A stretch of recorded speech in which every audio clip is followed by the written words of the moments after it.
Olobi ete ba cause surtout na bato. La CENI a principalement 2 organes. Le bureau et la plénière. Na ba organe on so mi balé ba décision ils ont manqué na vote. Na bureau et cause na 7 membres. Majorité za na 4, opposition 2, société civile moko. Na ko tuna motune puis na tuna yango ba mo ebele réponse za la kate. Ezala mboso ye moko ezala cabinet na ye moto akopesa nga article ou epesi mboso pouvoir ya kopesa banganga nzambe temps. Aya yebisi ngai na osenga pardon. A tout muta c'est ça ko constitutionnel. Ake kuna ba confirmer que ko yaki. Mais on continue ko gouverner na défi. Ce qui décision a dit c'est yé que muta boko appliquer on muta na commettre infraction à rébellion. Sur à quoi? Article ngo nini epesi mbindingisa na mboso pesa bango délai. C'est qu'on est athée. Kokinde sou musika mboka etambolaka na ba principe. Ba principe trouvera sous basement on a mi beko. Mobeko nde lobby qui ba confession religieuse ne faut pas pour la président.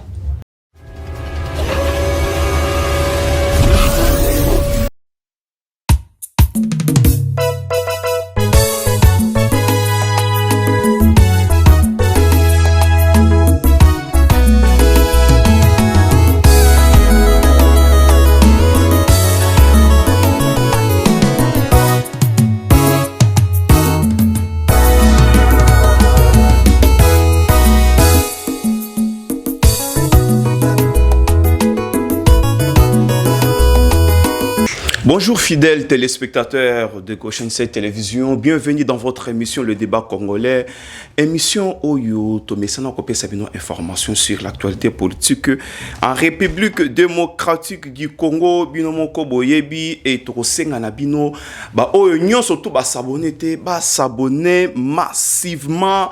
Équipe Ezamo Bimba ya Goshen 7 Télévision, Joël Ngabou derrière la caméra, Bob Kokissa na réalisation.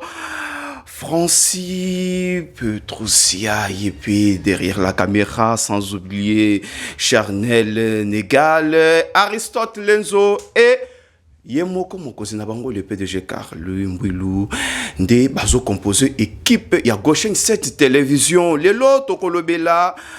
Bah, sujet d'actualité, binomoko boyebi, conférence de presse, il y a la Mouka Oyo, Martin Fayuluna, Ndeko Adolphe Monsito Basala Kilobi, et Boko Landango Kanakati, ya émission Oyo, binomoko Bolanda ki na ba chaîne Moussous Meleno, Toko Megala, nous Kolimbolana, invité Nabiso. Toko Lobela li Soussou, Maïmatali, Seni, na kati ya République démocratique du Congo, ECC na Église catholique, Bango Basengi Mokozamboka, a joué na arbitrage mais na évité ceux qui m'ont causé mboka akoki ko intervenir boko soit eyano na invité na biso to ko beli susu musala kitoko ezali ko salema na kati mboka na biso l'IGF yé atie gouverneur ya Congo central na disposition ya justice congolaise nyonso wana to komeka ko lobela yango awa na invité na biso oyo ayepo na mokolelo monsieur Jonathan Mbele azali na biso awa déjà to meka ko pema muke pe to yambaye na kati ya plateau ya Goshen 7 Télévision, restez toujours branchés.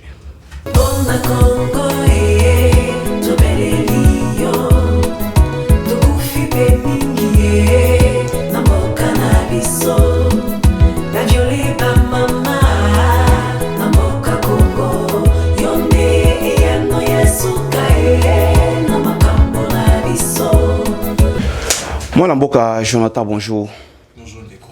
En tout cas, Sangoni Oli Bakongomani na kati ya Goshen 7 Télévision à travers son émission Le Débat Congolais. Atondo bengi na yo, Ndengo bengi si biso porteur au Solamboka. Et c'est ngo ezala kobe ya biso, mais ezala ka responsabilité. Chaque fois était toujours ka libaku ya kozali boso ya bitando pour na koloba mboka. Il faut que le déjà été maillé, que le Kanamboka et que c'est Pélissa Batoté pour Bukambia Batomabumu, Bukambia ba club d'amis et Soulimbo Kate Uta Mubuni Balé Leki. Donc qui a été menu ou yo préparé dès que tu as mal au corona yango. Mais déjà vous ne savez pas comment il était. Les Karabango tendent à le baka mais à Kobe le corona li baku tondi kisa oyo. chaîne epesaka nde toyaka koloba ezalaka responsabilité nakoliki ete tokosola mboka eke ekolo nde ekoganye. Moi alingali l'équipe makasi na moni olati bracelet ya noir ezali symbole ya lamuka to eza na likambo mosusu olati boye ezaka surtout mpona baactiviste ya mouvement citoyen. soki olobi eza mpona baactiviste nga na koloba ete oza peut-être na information mingi nayebi te eza surtout baactiviste. etumba ya politique uta na bandango depuis 2016 ya politique active nde na décida nazwa bransard natambolaka na yango mpona nini po ete mikolo nyonso peuple congolais aza na insécurité esika ya azali kolukufa ekoma lokola habitude na mboka na biso alors que l'état aza na droit mpe obligation ya koprotéger peuple surtout à l'est. tolobaki ete biso nga personnellement nakotika likomba ya kolata bransard ke mokolo na kolala na lamuki pendant plus d'un mois nayoka babomi kongomani moko te mosili ota ete kongomani moko akowa na kocontinue kolata bransard mpona komema etumba ya bato baza na sécurité na mboka. Olala olamuki, c'est-à-dire oza déjà moto ya lamuka, mais en préambule de l'émission nalingi natunolika moko, je pense olandaki lobi na bokebi nyonso grève na radio télévision nationale congolaise chaîne oyo ezali na ba moyen nyonso tout ya l'état. Votre avis pour to bande émission? Naza moto ya lamuka nazo bunde tumba na côté tata mokonzi ya mboka Martin Fayulu Madidi na président Adolphe Muzitu nasana bango kuuta mibu mibale lekite kuuta mibu ebele lekite na kobunda etumba ya peuple pour na somi et puis reconquête ya souveraineté ya mboka na biso nanga na ba yaye babutu mais bango moko pe bazaki na limité lobi banani bato totanga mibale en fait nga kolobana ba élément lobby yango eza lobby ya lobby récente lobby ya tant kondo Etienne Tshisekedi azalaki pourtant kondo Etienne Tshisekedi azalaki to ndako porter biso na so combat moko l'élève ou les disciples qui héritent de tout kobanda na combat et même constance ya Etienne Tshisekedi comme Martin Fayulu ceux qui wana na ndimi mais limité ko kende koganga na sa nzete to sala yango RTNC na ya likambo ya RTNC déjà faut ko ba ete mboka eza na C mboka eza na C pour club d'amis baeli ne intérêt na bango ndenge na benga bango bato mabumu grève ezaka na RTNC te bande ko Équateur bakomelaki na lobby depuis plus d'un mois ba infirmier bana na grève na Kinshasa ba infirmier bana na grève fonction publique eza na C politique ya gouvernance au ndeko Antoine na bayaye batie eza nini na bisaki bato ete libabe ya domaine ya communication eza po ete moto bazui aza ya ndako te ndeko moya ya ayeli biso intérêt ya logo qui intérêt ya ba agent peut fonctionner. Mais il fut journaliste tant aux autres bazar yanda côté linkolo bani. Journaliste il a toujours travaillé dans le privé. Ay bindenge RTNC fonctionne à côté. Grève le lot oui, mais par contrôle RTNC a honoré na minute il y a 2 jours à grève qui va en payer. Arrêt de travail, ça va profiter à qui manque à gagner, on a profité na yango. Moutazan a plus de 100 jours à Yambi Bakambi RTNC Mbalamoko et puis Kaka Pong va annoncer grève. Vous avez me dit que ce type va faire quelque chose pour la presse en RDC? Non. Ils ont des systèmes na bango. Mais il faut que nous na mutuna. Est-ce que grève na bango est légitime ou pas? Oui. Le droit de gréver est légitime. Est-ce que le Kobako Seng est fondé ou pas? Oui, le Kobako Seng est fondé. Pour être moto, pour être kakate ko travail. À mon salaire, na ko bongo maté. Ba sengi majoration ya ba gris baremi ka salaire na bango oui. Mais to go bisa na ndekoka songo ete grève ba respecter yango pour grève ça les mécaniciens comme ça azana do tena ba police c'était ba melisa milinga pulupule na bato ba ko grève poti loko ba ko senga ils a fondé ce qui les loto cause au gouvernement a plus de 60 membres ba senga 7.5 millions de dollars pour investir pour banda musala pourquoi ne pas cause un bon pour foutre ba agent pourquoi ne pas améliorer conditions na bango oui peut centre de santé à RTNC zala oui ba conditions à RTNC plateau ko à RTNC et comme il s'abuse de la grève et continuer dans le campagne pour la politique bana discours et gestion bana politique et gestion bino bozomo na gouvernement partout est-ce que ministre il y a communication immédiate azaka pour na RTNC ministre de la communication immédiate patron et tutelle la communication les responsables directs c'est que Moussala ezali ebelé en même temps porte-parole à gouvernement bino il faut qu'à s'occuper de RTNC. Porte-parole au gouvernement, ils ont un rôle à jouer. mais fonctionne dans le secteur naïe. C'est lui le patron de la communication en RDC. Et principalement la communication publique et de l'État en fait. Il y a l'État, tout le monde a RTNC. Et ça a sauvé 4 à sauver 3. C'est comme mon côté l'ennemi. C'est en fait ça la réalité. Il faut que tout lié à une politique pour relever le secteur. Il y a communication, il y a médias dans ces années. En tout cas, merci beaucoup. Le Cambo RTNC, ça passe mingi. Kota la chaîne monnaie la RTNC. Bah, Jean Bazan a grève. Oh, bah, fouta ma bienté. Oh, DG. Oh, gestion. Mais, ministre de la communication et médias. Priorité, naïe, Ezaïka, Rana, nous faut changer. Quoi? Logo. Il faut pas changer, il faut pas ça là, c'est là. Aussi longtemps que à l'interne, il y a logo, on a bien voulu changer. Bah, tu vas dans un pays, ça dit Sony pour la République. Tu vas dénoncer, tu vas lobby la yango makasi. Chaîne nationale. Miroir yamboka donc mutu nyonso to ata osali banda mboka wala muki boye na tchan RTNC. Bazana grève. Donc participer ma mwa na mboka Jonathan nazongi pa na yo na conférence de presse ya la muka. Bozo Gizé Félix Tshisekedi déroulé na makambo oyo Italie glissement en même temps bozo ya ko tinda batuna seni. Le 15 septembre bozo na marche. N'est-ce pas que bozo distraire population? Pour bazo zelabino bo pesa batuna seni tokende tokende en avant vers les élections 2023. Mais bino bozo senga batuna marche. Est-ce que cette fois-ci batu ba royal Jesus ba ko répondre na marche wana? Merci Mingindeko. Menace qu'on se sentir à l'aise na mot utiliser la distraction.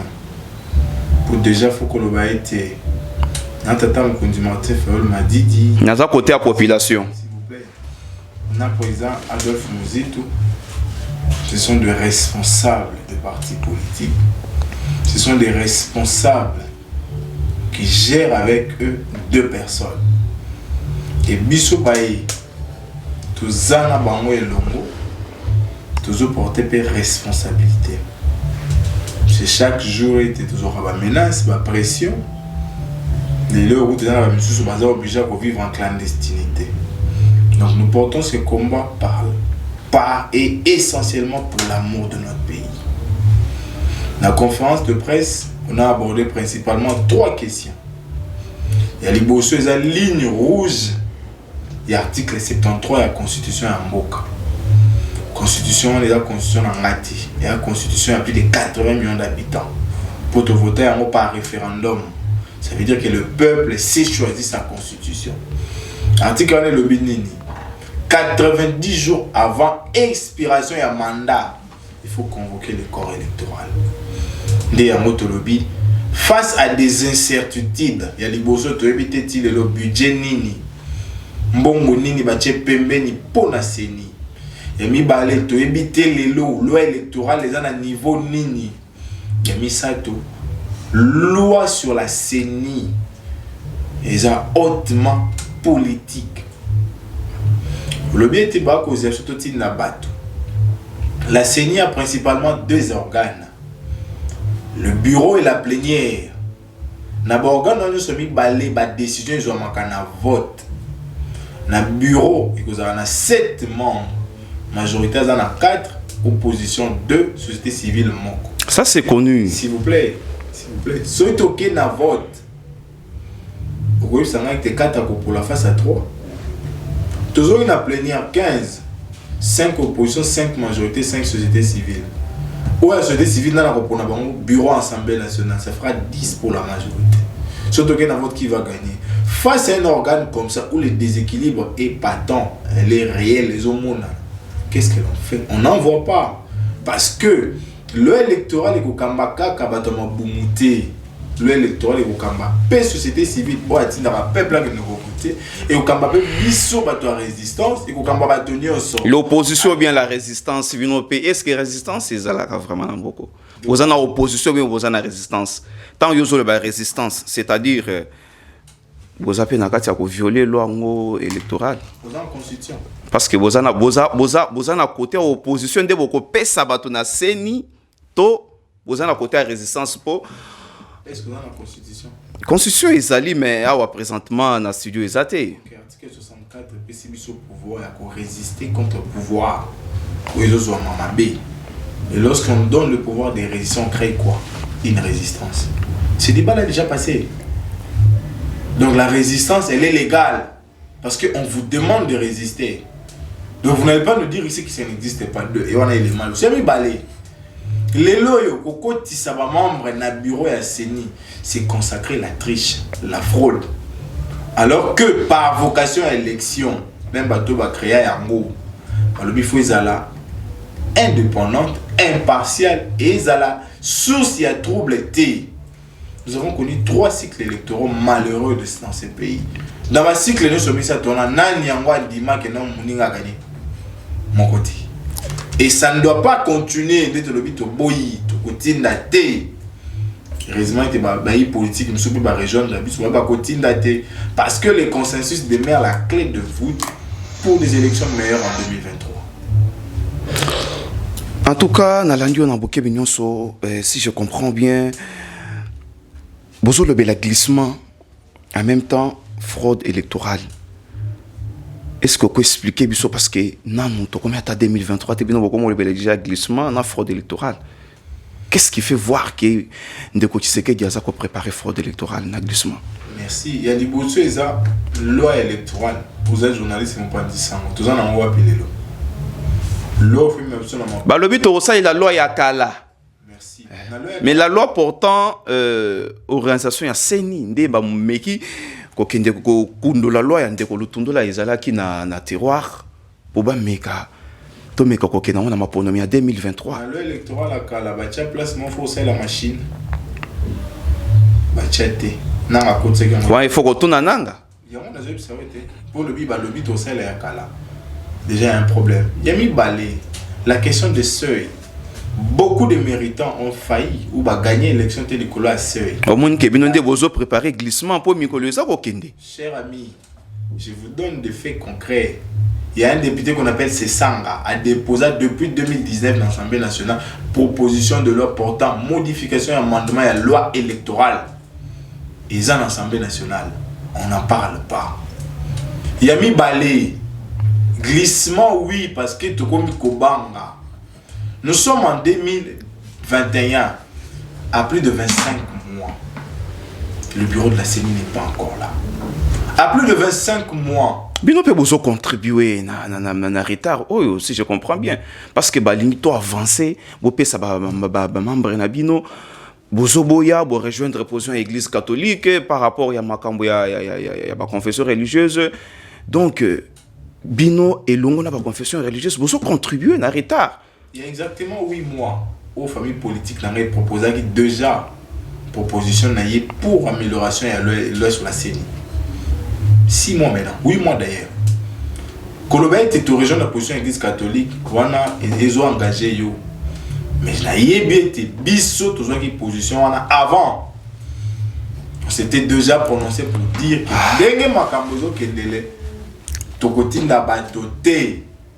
Parce que pour nous, cette CENI est hautement politique. Là, c'est vouloir quelque chose à son contraire. Comme quoi? Pour lever la glissement, tikanabi mako débattre na yo. Glissement et à ceux qui vont accumuler en préparation. Mais nous ne sommes pas en retard, ça il faut le dire. Parce que dans Mboko, on relève sur 3 mois. Dans Mboko, on a commandé à 50 jours. Dans Mboko, l'électoral sera 47 jours dans l'Assemblée nationale, nous ne sommes pas en retard. Tout ça, il y a un retard, il y a plus de 150 jours selon les experts, bateau, matière électorale. Plus de 150 jours déjà. Nous avons 25 mois devant. Nous avons 25 mois. Mais pourquoi pas besoin accélérer ma sénité? Non, bisous pour accélérer toute la classe politique. Nous avons fait notre part, on a proposé notre proposition. On a invité le consensus. Qu'est-ce que nous devons faire de plus? Après, on va un dialogue. Nous ne sommes ni demandeurs ni preneurs à dialogue. Ceux qui ont ça, ils ont raté. La plupart ils ont non, le commis glissement, tokende na dialogue, tout ça pour tomeka ko trouver nini la TV. Et moi qui vous parle, je suis responsable d'un parti politique. Bah image est là. On appelle Pour l'amour du Congo. Les communiqués officiels du présidium les disent. Nous sommes ni demandeurs ni preneurs. À noter. Ceux qui vont bien dire que nous sommes à la télé. Parce que tu coupes ça, mon béquité. Ça c'est à noter. Et on va projeter marche le 15 septembre. Tout ça dans mon doute. Et lobby Zalaki le 24. Et rappelez qu'il y a le 28 août 1963, lorsque Martin Luther King a appelé à la marche de la liberté. Tout ça dans mon doute. Le 15, la population doit venir. Parce que ça nous concerne tous. Le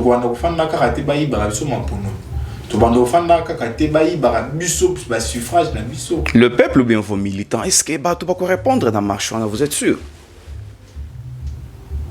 Je ne sais pas trop si je dois dire que vous êtes du camp au pouvoir ou pas. Qui est-ce que vous prenez pour sortir le peuple dans le militant? Je parle du peuple, c'est lui qui s'identifie au travers de notre combat. Vous êtes à Kinshasa, n'est-ce pas? Est-ce que le peuple est à Kinshasa? Na Luala Bapé, na Ituri, na Beni, na Butembo, na Gemena, sans compter Mbujimaï. Marche à l'amour que ça au travers la République. En étant honnête avec vous-même, vous voyez que tout le monde mobilise et la population est avec nous et il continuera à être avec nous. Ceux qui t'aiment, les 15 ans, ils ont une image, ça va reportage au monde. Ok, merci beaucoup, monsieur Jonathan. Je sais très bien que la Mouka va déterminer. C'est ça le moment. Toboy Makambuya. Oh, token de dialogue. Ya basango bangwana pe. Bazali na keba babengi ba kenda kepa mokonzi mboka kwa yamba bango na makambo matali seni mais bayambi bango te RDC na ebité soki mboka na biso tokoki ko pes ko zongi sango pas colonisateur lisusu ou bien ndenge nini po boyokaniza te mutu na mutu azozwa position na ye l'ECC et l'église catholique bango bazoloba na mokonzi mboka à intervenir, à jouer à l'arbitrage. N'est-ce pas que les canissus oyo, ils allaient violer charte na bango moko. Ti bazo kende ko senga arbitrage par moko zamboka. Mon cher frère, koyo ko senga tozo na colonisation c'est méchant. Dans la colonisation les questionnements, S'il vous plaît. Dans la colonisation la République a perdu. La Belgique s'est construite avec l'argent de notre pays. Nous avons nos biens, nos richesses qui sont là-bas. Mais qu'est-ce qui fait qu'on puisse avancer? C'est ça mon problème. Je comprends. Totikali a 60 ans plus tard. Je comprends votre questionnement. Mais souhait à kozongi ça lui sokuna ça je pense. 60 ans plus tard, tozo ko kata ko tinda bato na senité, to organiser élection ndenge longobani. En fait la réalité c'est que déjà depuis 2019, volonté à Batoma Boumezai qui va posséder ma confession religieuse. Tout le monde dit scénario, c'est mis à ma musulman. Mangala, oui. Chidion doit gagner, Cancun doit reconnaître, mais Mangala doit continuer à siéger. Sonika Fouta gagne les élections, quand Kenzana Batouné Bakeba Bissi de Dokamba. C'est déjà là le problème. Eux, qui quittent notre grand-père, Alain Abel Mbosso, qui, sur pied d'aucune disposition, a coupé sa Nzambe de lait. Alors que la loi Ozo Kamba, Seni, mon délai on est illégal. Nako tuna motune puis na tuna yango ba mo ebele réponse za la kate ezala mboso ye moko ezala cabinet na ye moto akopesa nga article ou epesi mboso pouvoir ya kopesa banganga Nzambe temps aye ebisingai na osenga parole. Donc banganga Nzambe bakoki ko vendre même une année zoluka kaka muto bakoki ko tana seni. Il y a 4 mois ba sala ki appelle la candidature opesa bango ultimatum. To bengi bato de poser ba candidature. Donc autonomie, indépendance na bango oyo banda Sun City. Pour faire le bail pas eu pouvoir il y a que désigner banga manza président a saigné les lots pas depuis Sun City. Lorsque tu le qui biso ba oui politique tu dans la confiance était de topé ça bon beaucoup mais les lots inféodation, gestion et même orientation, imposition des Oréliens dans la confession religieuse. Et ensuite, les positions, ils ont bien pourvu qu'ils rejoignent le consensus. Est-ce que le chef de l'État a quoi intervenir dans l'Église catholique? Constitution. Heureusement que malheureusement, ils ont raté. En tout cas, ce n'est fait le bénin. Yende. Mais il fallait amener ça pour battre les spectateurs. Au lingo, il faut qu'on mingi. Na tunio. Est-ce que la constitution n'a voté un référendum? Mais ça dit qu'on viole charte na bango. C'est-à-dire charte na constitution mboka ezobala na te. Ceux qui osent évoquer constitution mais charte le but est-ce que mo constitution mboka qui ko intervenir na maïmatali élection to consensus na kati ya confession religieuse.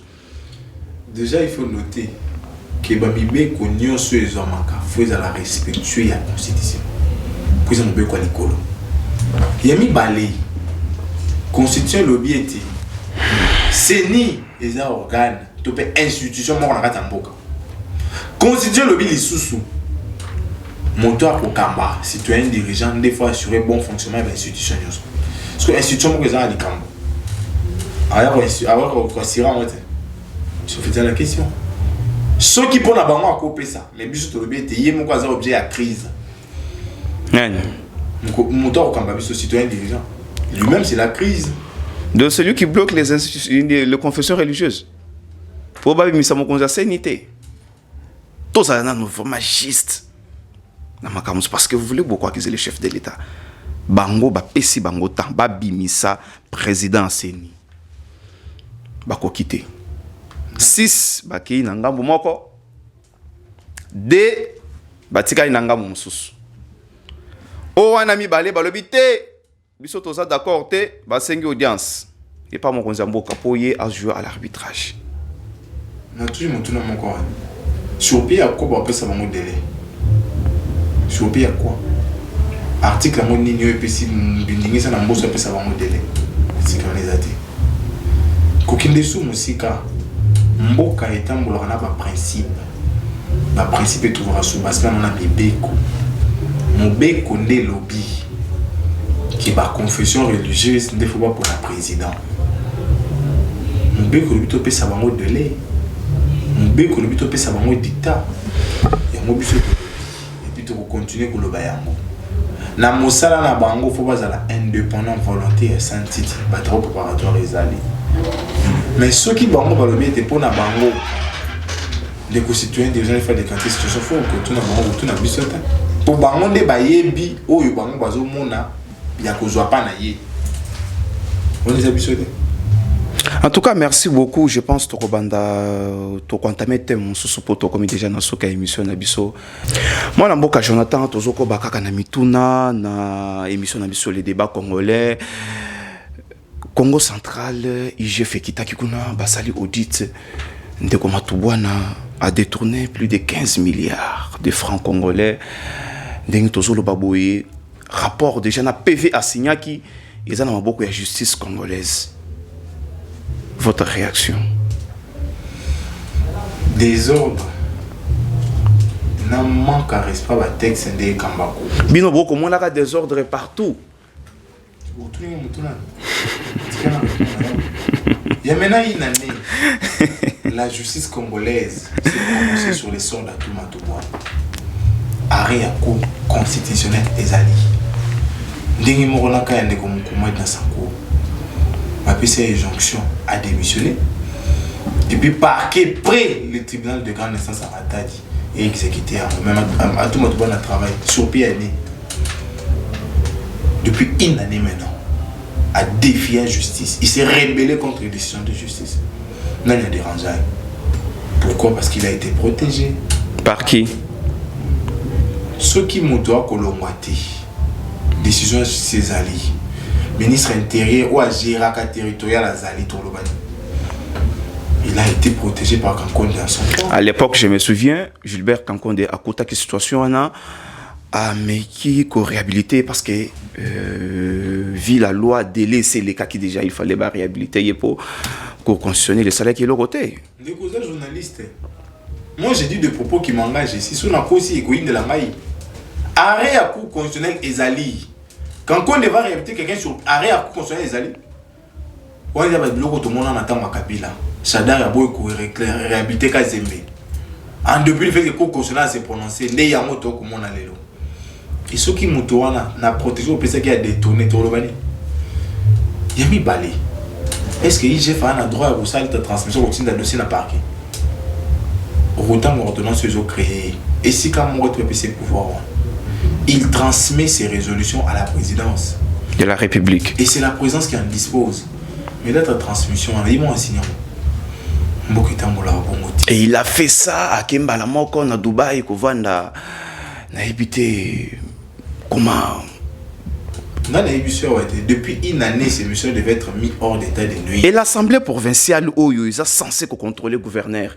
Il y a une année, l'Assemblée provinciale, nous connaissons l'histoire. Pourquoi tu ne veux pas accepter l'histoire? Oh, il y a Jean-Claude Vemba, président. L'Assemblée provinciale de Congo central et vota monsieur. Parce que le bureau est là qui est revisité. On a ces informations, on a ces informations. Où nous avons l'Assemblée provinciale et ça là déjà nous sommes depuis une année. Bah quoi ça y a boya rolong. Constitutionnel. À tout le monde c'est ça constitutionnel. À quel qu'on a confirmé que quoi qui. Mais on continue que gouverner dans défi. Ce qui décision à justice c'est hier qui m'ont beaucoup appliqué, on doit commettre infraction à rébellion. Et m'ont kanga été m'ont dérangé été. Les lots il y a trop tôt comme mon aventure sauf faut bien en bon. Parce qu'en son temps la cour s'était déjà prononcée quand mon Kouma dit les lots. Les Sankour est un gouverneur depuis 2 ans. Ça dérange qui? Gouverneur incapable de présenter un programme. Incapable. Programme pour investir. Il met Azali.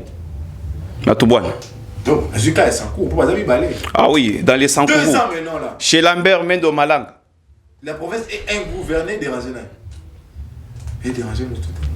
Donc nous pensons que ça système de revue pendant 2 ans et titre que 2020. Bon, on y va. Wana, selon vous, membres de la Mouka. Il y a la réalité. Maman, la Mouka, justice, c'est le but à Kende, Bobo à Kende. Et puis, après qu'il y a Ibi. Pour justice, ça a été sous. Parce que sa dangerosité a déjà été prouvée. Voilà pourquoi la justice a confirmé sa destitution. Mais puis, le Bobo est destitution là. Vous protégez, tout le bani. Il y a beaucoup de ministres intérêts c'est les gouvernements. Quelque chose me vient en tête. Place, il y a assemblée provinciale. Tout comme on a IGF. C'est-à-dire, assemblée provinciale, et lui, ça, ben, c'est sûrement que budgétivore pas inutile. Dès qu'on a eu. Tant que Bako est à tout Matouboana, bah fait ou bah reprocher qu'ils aient notamment bah fait Wana. Mais gestion détournement, n'a même immoralité à vice-gouverneur na yé. C'était à l'intérieur. Oh, bah tourna qui n'est film n'est Nollywood ah donc bah tout surtout bah tala qui n'a pas na Mickey na banda qu'on a pas téléphone. En depuis le fait que ma député provincial va un pays depuis maintenant plus de 6 mois, mais bah destitué qui est 1 année. Par réalité ça qui n'est pour justice pas se prononcer. L'État était incapable de les contraindre à quitter parce que le ministre de l'Intérieur n'a pas fait son travail en son temps. Ce qu'on aurait reproché à l'Assemblée provinciale pour nous. Bon, peut-être pour la Kinshasa, ouais, pour déjà Ngobila, mais la provinciale. Lui aussi, à ça la dynamique Ngobila, n'a qu'à parlement provincial. Dynamique Ngobila. Même les députés à la Mouka, ils ont la dynamique. Il faut vous préciser. La députée anciennement est à la Mouka. Là, il faut préciser. Et la députée à la Mouka, il y a un Siko. On ne peut pas citer les noms ici. Moi, Namboka Jonathan, tout le monde a Ngobila, ah, on est là, Bozolo, Bawana, Ngobila, Azo, Bavoa, Koleka, Bandeko, IDPS, ça, il va candidater, les autres, Mike Mukeba, il va là qui, à cette époque-là, député Nabino, Yalamouka, Bazaki Nakati. Maintenant, il faut préciser. Mon cher ami, là, dans la politique, les faits que je donne ici, je me documente pour ça. Moutouno, on a la retour na yo. Les autres n'ont IDPS expliquer comment étant majoritaire ils n'ont pas su arracher la ville. Pas à 12. Pourquoi besoin vilté? Pourquoi besoin vilté? Pourquoi besoin vilté? Binompe bozala ki na kati wana. Pourquoi pas accompagner bango besoin ville? Vous votez ngobila. Est-ce que oui bien nombre de députés au bazala qui a la moka na en provincial? Mais bako qui peut rejoindre les 12? Ce débat est très intéressant, mais il faudrait que tu aies des éléments. Parce que en matière d'élection, c'est des alliances. Ce qui dépasse la flexible était alliance, il devait perdre. Parce que on ne va pas aux élections seuls, on va accompagner. Yozuna gouverneur a vu ce type avec 12 députés seulement. Pour une assemblée qui compte 48 députés. Comment comptes-tu gagner? Miracle Nini. Mais vice-gouverneur a élu na tué à gouverneur. Albango Balimba Salani. Tu es en train de... Tu poses des questions, mais tu ne me laisses pas finir. C'est ça. UDPS, c'est un candidat, na gouverneur, na vice-gouverneur, on y a sur UDPS. Ngobi a été l'éduqué PPRD. Mais à Kenya, vous avez l'alliance, na parti Moko et FCC, ACO, et de Bologna. Et c'est là que ma PCA qui est adjoint. ACO, il y a 3 députés dans un professeur à Kinshasa. ACO est le meilleur allié du PPRD. Nerombungo et de l'ACO. On a pu sur les mots. Donc la victoire était certaine. Parce qu'ils ont eu à négocier. Lorsque vous êtes gourmand, au niveau de Soyo Moko, tu penses que tu vas gagner? La Mouka n'a déjà pas présenté un candidat. C'est que vous faut quitter. Il y a un parti de la Mouka qui a présenté un candidat. Mais la Mouka a présenté un candidat gouverneur TI. Le candidat MLC, c'était connu, c'est Kibuka. Mais il n'était pas candidat. La Mouka, ça il faut le dire. Parce que la Mouka, il n'y a que 7 députés provinciaux en son temps en fait. 3 et ensemble, il y en a 4 MLC. C'est fait ça la réalité. En tout cas, merci. Tokomina Souka, il y a émission Nabiso, moi Namboka Jonathan. Au côté la caméra, il y a Joël Ngabou, Bob Kokissa. Omeka kopesa maloba ya suka pour tous ces émissions lelo je pense mituna mosusu toko continuer na émission na ba numéro mosusu ekoya maloba c'est pas na yo. Merci pour l'invitation. Déjà bana liboso na koli qui était dans la soukate. Clément Zabena bien été parce que je suis en DE, c'est normal. En tout cas, respect pour la TV, c'est pourquoi namoni vous êtes un peu fatigué. Qui a été mal dans le bien, n'a pas dit si votre m'a écouté. Ceux qui m'ont dit si m'a pas limbisa. Et ça amour excessif et mboka d'être dans la mission à niveau. Toujours temps à quoi koloba, toujours temps à sacrifier ma bon moi la mission. Merci beaucoup. Tokomina Souka na émission Nabiso, c'était le débat congolais. Lelo Toyambaki, moi Namboka Jonathan Oazali, membre et Yalamuka. Et je vous demande tout simplement ya ko s'abonner, ko senga pe na batu mosusu. Ba s'abonner massivement. Nous sommes arrivés à la fin de notre émission, le débat congolais sur Goshen 7 Télévision. Restez toujours branchés. Merci à l'équipe technique Bob Kokissa, Joël Ngabou et les autres. Merci beaucoup.